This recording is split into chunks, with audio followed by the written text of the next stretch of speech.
வணக்கம். வாத்தியார் எம்ஜிஆர் என்ற நமது யூடியூப் சேனல் மூலமாக நான் உங்கள் வேல்முருகன். 2011ஆம் ஆண்டு தமிழ்நாட்டின் முதலமைச்சராக பொறுப்பேற்றுக் கொண்ட புரட்சி தலைவி பொன்மன தலைவி அம்மா அவர்கள் அறிவித்தார்கள்.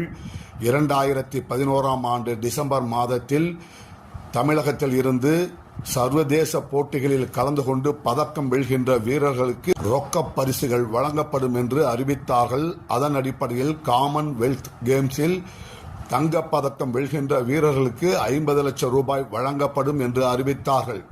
தற்பொழுது 23வது காமன்வெல்த் கேம் நடைபெறுகின்ற அதே ஸ்காட்லாந்தில் அதே கிளாஸ்கோ நகரில் 2014ஆம் ஆண்டு 20வது காமன்வெல்த் கேம்கள் நடைபெற்றன. 2014ஆம் ஆண்டு நடைபெற்ற காமன்வெல்த் கேம்ஸில் கலந்து கொண்டு தமிழ்நாட்டின் சார்பில் மகத்தான சாதனையை படைத்தார். தமிழ்நாட்டின் வேலூரை சேர்ந்த சதீஷ் என்பவர் 77 கிலோ எடைப்பிரிவில் 149 கிலோ எடை உள்ள பளுவை தூக்கி சாதனை படைத்தார். அதற்கு முன்பு இருந்த சாதனை வெயிட் லிப்டிங்கான 148 கிலோவிற்கும் கூடுதலான பளுவை தூக்கி சாதனை படைத்தார். தான் கலந்து கொண்ட முதல் சர்வதேச போட்டியிலேயே தங்கம் வென்றவர் என்ற அற்புதமான சாதனையை படைத்தார். 2014இல் நடைபெற்ற காமன்வெல்த் கேமில் தங்கப்பதக்கம் வென்ற சதீஷ் 2018இல் நடைபெற்ற காமன்வெல்த் கேம்ஸிலும் கலந்து கொண்டு 77 கிலோ எடைப்பிரிவில் தங்கம் வென்று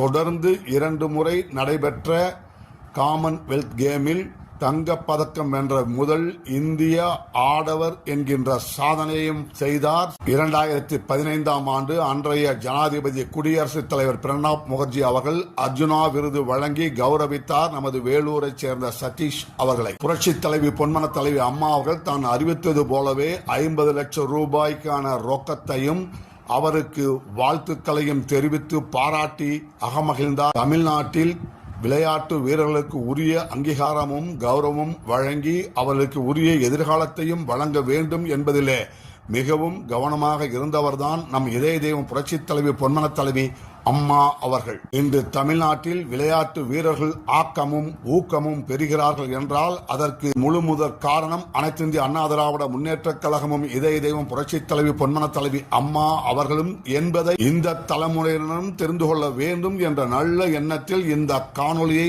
உங்களுக்காக பதிவிடுகின்றோம். இந்த காணொலியை நிறைவு செய்கின்றோம். நன்றி, வணக்கம். வாழ்க தமிழ், வெல்க அனைத்து இந்திய அண்ணா திராவிட முன்னேற்ற கழகம்.